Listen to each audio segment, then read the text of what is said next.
It's time for Food for Mood with Dr. Judy Wurtman. Judy is the co-author of the Serotonin Powered Diet, serotoninpowereddiet.com. Also author of the Kindle edition, Simon Loses His Tummy, and her latest book, Before Her Voice Was Still.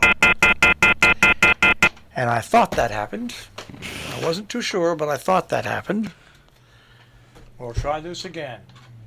There's been nothing but trouble getting a hold of this number this morning. Even though I did speak to her. No, I heard you. It is I'll see if something in the air. I will. Yeah, we'll try this again. Hang on.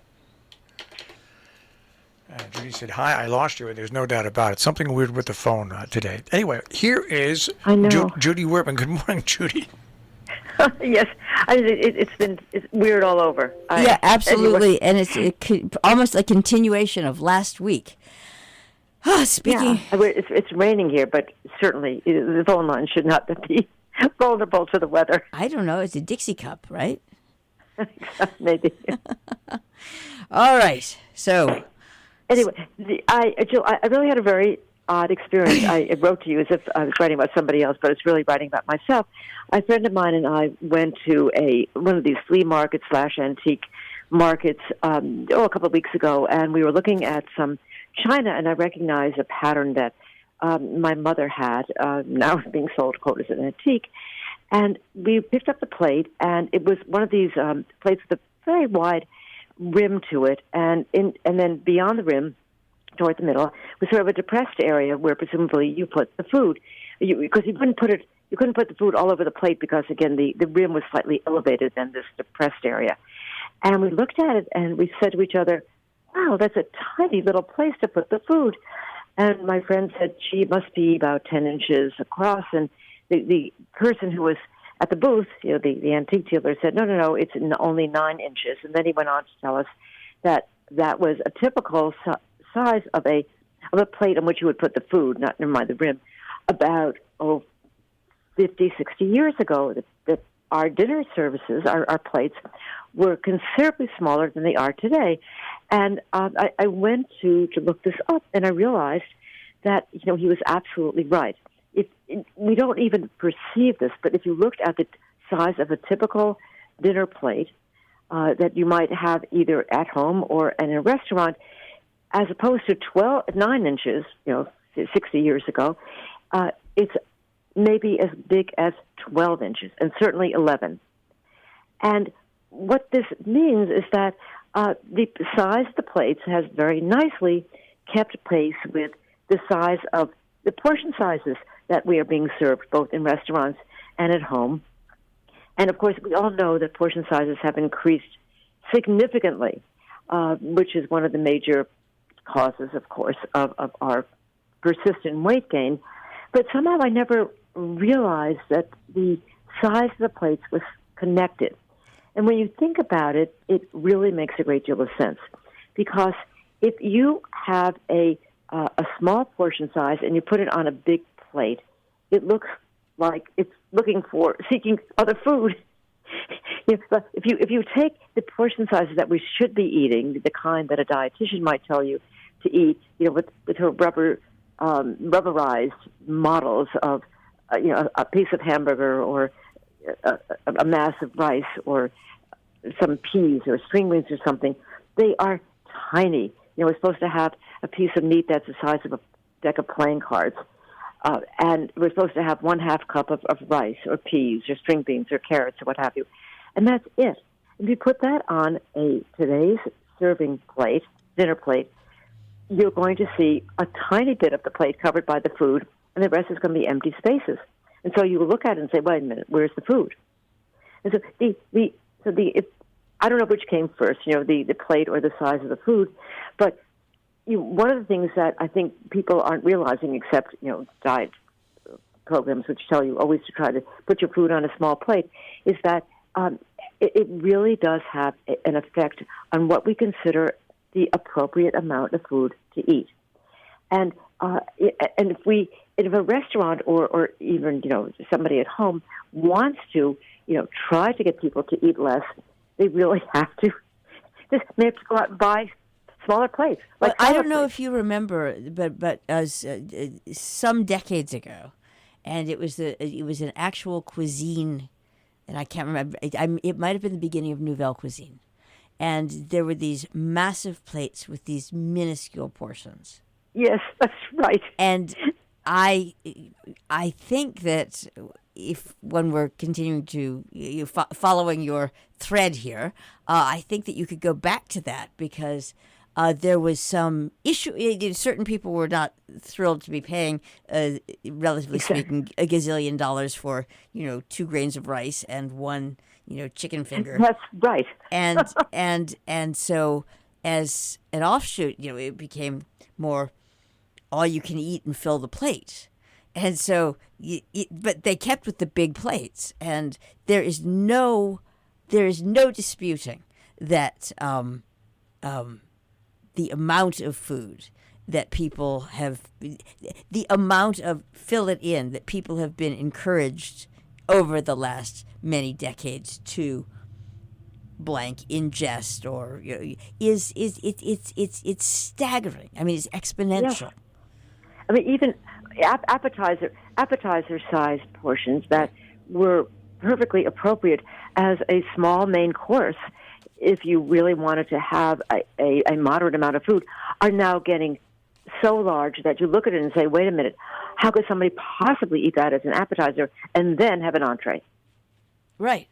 And, and some of that has also been to compensate for the price that was being charged. Because, that's true.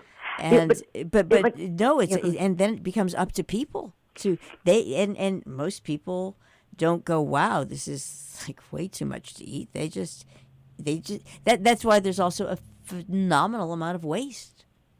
Yeah, that's true too. And if you even go back to basics, Jill, I wonder how many of us ever know how much we are eating. I mean, do you have a food scale? I don't have a food scale. But I think Marshall does. Marshall, do you have a food scale? Do you have a food scale? Yeah, but it's. Do you ever use it? It's really all it basically is it's almost like a mail scale. But I do that because when I'm making food now, I like to keep my meat and stuff like that to 3.5 ounces. But it's not a huge scale at all. But then you're unusual.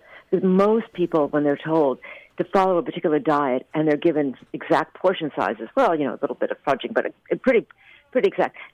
I doubt if anybody goes home and takes out their measuring cups and their food and buys a food scale and says, okay, this is 4 ounces of this or this is a cup of that. I think people eyeball it and they think, well, I know how much I'm eating, but they don't. And you could do that by just testing them. You're saying, tell us what a 3/4 of a cup of pasta is, and they'll give you a cup and a half. And so when you go to a restaurant, you know that you're getting a lot of food, but I don't think you realize how much unless you go to a place like a steakhouse, and then they'll tell you, well, the smallest portion is 8 ounces, and gee, if you're really hungry, you could order a 45-ounce steak.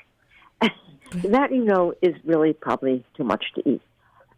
And the other thing is, restaurants are trying, some of them, responsible ones, to decrease the portion sizes, but they're saying that customers are saying, wait a minute, where's the food? You're charging me all this money, and you're not giving me that much food to eat. And so they're in a quandary as well because they just really want to be responsible and decrease plate waste, as you mentioned, Jill.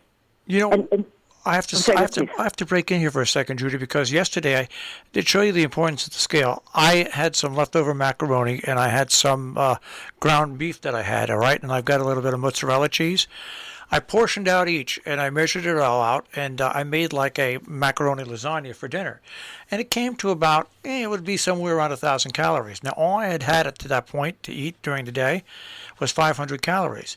So I decided, okay, you know what? At the end of the day, this is going to give me my 1,500 to 2,000 calories. Sure. So I made it, and I ate it.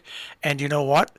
I didn't eat the rest of the afternoon or the evening, and I went to bed. Yeah. It's really important to know the size of what you are eating. You're right. You're absolutely right. And again, if you judge it by how it's sitting on the plate, and the plate is gigantic, then you're going to assume you're not eating enough, correct? Absolutely. I don't know what I'm going to do now, because if I'm ever on the road and I have to stop and get something to eat, I know that going into any one of these places is going to make me sick, because I really have cured myself over the past 15 months of all the things that you do, even at a restaurant. Even though it's fresh made food at a restaurant, you just really don't know what's in there and how much. You're right. Your plate comes out, you have no idea. The only way you have an idea, Judy, is if you get a salad and they give you a quarter of a chunk of iceberg lettuce. Then you know what you've got. That's right. But the other thing, Marshall, is that oftentimes when you order a main course, that's it. You get that main course. You may order a chicken breast or a duck or a hamburger, what have you, and that patty or that chicken breast sits on your plate, and there's nothing else around it.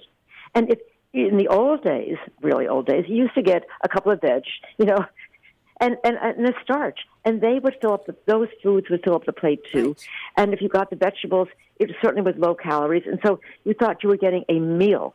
Now you get a part of the meal. And so if you were looking at eating less food, you said, well, where is the rest of my dinner? Yeah, no, it's now set up that you almost can't succeed with this without feeling you're either being starved or you're being overfed. You're being starved or foie gras, and those appear to be the two choices. Yeah, but it's such an easy solution. Yep. Bring small dinner plates. Tell people how much they're getting.